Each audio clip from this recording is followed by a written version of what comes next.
ख्रिस्तामधील सर्वांना सलाम. आमच्या तारणाऱ्या जिवंत आणि गौरवी प्रभू येशू ख्रिस्ताच्या नावात विश्ववाणी परिवाराकडून आम्ही मार्गाकरिता प्रकाश कार्यक्रमात आपले सहर्ष स्वागत करीत आहोत.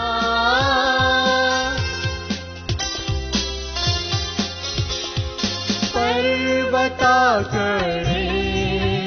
येथून मिळते सहाय्य मला, दृष्टी लावीन मी, दृष्टी लावीन मी, दृष्टी लावीन मी, दृष्टी लावीन मी.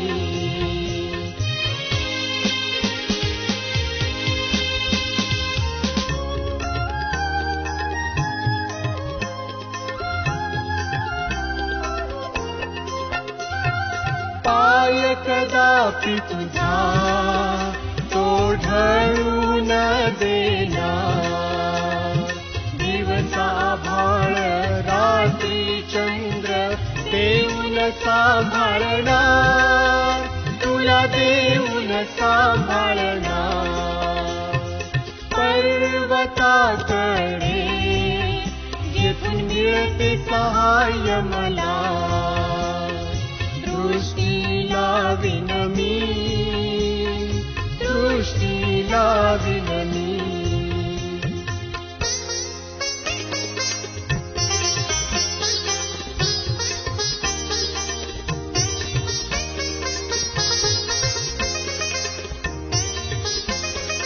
उजव्या हाताला तुझ्या प्रभू सावली आहे तुला, दिवसा आभाळ रात्री चंद्र देऊन सांभाळणार, तुला देऊन सांभाळणार. पर्वताकडे जेथून मिळते सहाय्य मला, दृष्टी लावीन मी, दृष्टी लावीन मी.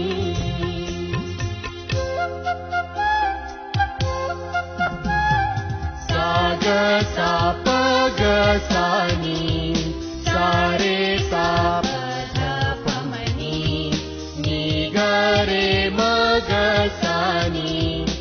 आजच्या मननाकरिता देवाचे वचन योहानकृत शुभवर्तमान अध्याय 19 16 ते 19 ही वचने. योहानकृत शुभवर्तमान अध्याय 19 16 ते 19 ही वचने. मग त्याने त्याला वधस्तंभाशी खिळण्याकरिता त्यांच्या स्वाधीन केले. त्यांनी येशूला आपल्या ताब्यात घेतले आणि तो आपला वधस्तंभ स्वतः वाहत कवटीचे स्थान म्हटलेल्या जागी गेला. त्या जागेला इब्री भाषेत गुलगुथा म्हणतात. तेथे त्यांनी त्याला व त्याचबरोबर दुसऱ्या दोघाला, एकाला एका बाजूस व एकाला दुसऱ्या बाजूस आणि येशूला मध्ये असे वधस्तंभावर खिळले. पिलाताने दोषपत्रकही लिहून वधस्तंभावर लाविले. त्यात यहुद्यांचा राजा नासोरी येशू असे लिहिले होते. देवा पासलेल्या वचनाद्वारे आपला आजचा दिवस आशीर्वादित करू. प्रभू येशू ख्रिस्ताच्या मधुर नावामध्ये सर्व श्रोत्यांना सलाम. आज आपण प्रभूचे वचन बघितले आहे.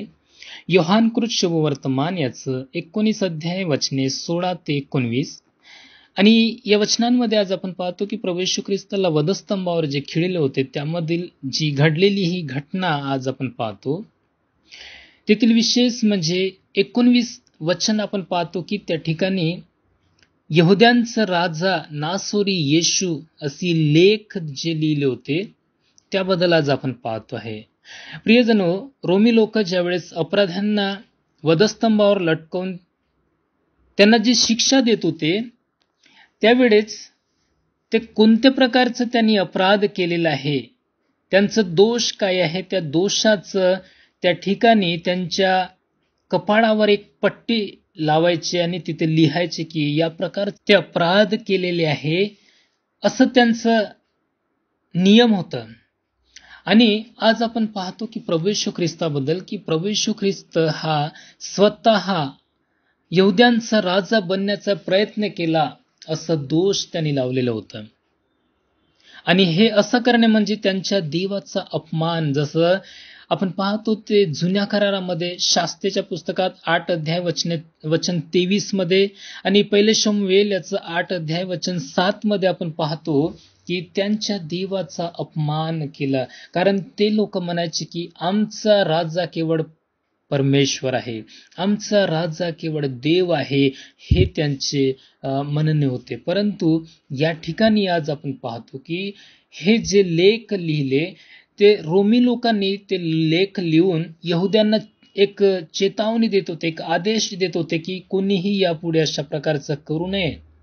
आणि त्यामुळे यहुदी लोक हे त्या लेखामुळे अप्रसन्न झाले, खिन्नित झाले आणि मग ते त्या बदलविण्याचा त्यांनी खूप प्रयत्न केला. परंतु इथे पाहतो की पिलाताने ते सगळं त्यांनी नाकारले. वचन 22 मध्ये आपण पाहतो पिलाताने उत्तर दिले की मी जे लिहिले ते लिहिले. प्रियजन हो, त्या ठिकाणी जे त्यांनी प्रयत्न केले की हे लेख लिहिण्याचं त्यांनी बदलवून टाकावे असं त्यांनी प्रयत्न केले. परंतु यहुद्यांचा राजा प्रभू नासोरी येशू असे लेख त्या ठिकाणी लिहिण्यात आले आहे. प्रियजन हो, रोमी सम्राट आणि त्या यहुदियांना पण त्यांना पुरेपूर त्यांना माहिती झालेली नव्हती की प्रभू येशू ख्रिस्त हाच देवाचा पुत्र आहे. आज या जगामध्ये असे पुष्कळसे लोक आहेत प्रभू येशू ख्रिस्ताबद्दल ओळखत नाहीत की प्रभू येशू ख्रिस्त हाच देवाचा एकुलता एक पुत्र आहे. आणि म्हणून या जगामध्ये असे पुष्कळ लोक आहेत जे विरोध करीत आहेत. प्रियजनो, आम्हाला सांगायचं आहे की खरा देवाचा एकुलता एक पुत्र प्रभू येशू ख्रिस्त या जगामध्ये आलेला आहे. त्याने हे सगळं त्यांनी आमच्यासाठी केलेले आहे ते आम्हाला सांगणे आमचं काम आहे. आपण प्रार्थना करूया. जिवंत देव बाप्पा, आम्ही धन्यवाद देतो. यावेळेस आम्ही प्रार्थना करीतो पिता प्रभू, तू जो आमचा राजांचा राजा आणि प्रभूंचा प्रभू बनवून या जगामध्ये आलेला आहेस. आम्ही तुला ओळखलेली आहे. परंतु प्रिय प्रभूजी, आम्ही पाहतो की पुष्कळ लोक आहेत जे तुला ओळखीत नाही. आम्ही मागतो परमेश्वर, त्यांच्यापर्यंत आम्हाला पोहोचण्यास तू सहाय्य कर. त्यांना आम्ही सांगावे की तूच आमचा प्रभू आहेस, तूच आमचा राजा आहेस, तूच आमचा तारणारा परमेश्वर आहेस, हे आम्ही सांगावे. अशी तू कृपा आम्हावर कर. प्रभू, धन्यवाद देतो. प्रार्थना येशू ख्रिस्ताच्या नावात मागतो, तू स्वीकार कर. आमेन. चंद्र देऊन सांभाळणार, तुला देऊन सांभाळणार. पर्वताकडे जेथून मिळते सहाय्य मला, दृष्टी लावीन मी, दृष्टी लावीन मी.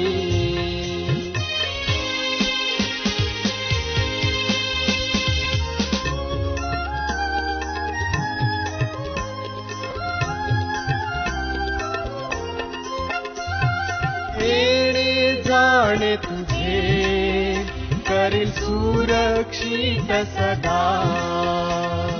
दिवस आभाळ रात्री चंद्र देऊन सांभाळणार, तुला देऊन सांभाळणार.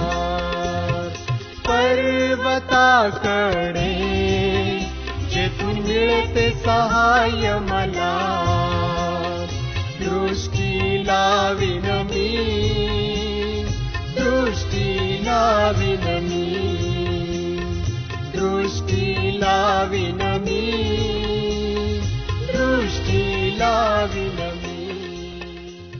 माझ्या दुःखात माझे सांत्वन हे आहे की तुझे वचन मला नवजीवन देते. की आता आपण आपल्या प्रार्थना विनंत्या कोणत्याही वेळेस विश्ववाणी प्रार्थना केंद्राला टोल फ्री नंबरद्वारे कळवू शकता.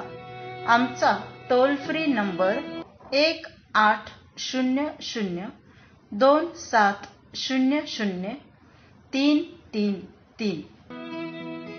आम्ही आपणासाठी या नंबरवर प्रार्थना करण्यास उपलब्ध आहोत. धन्यवाद.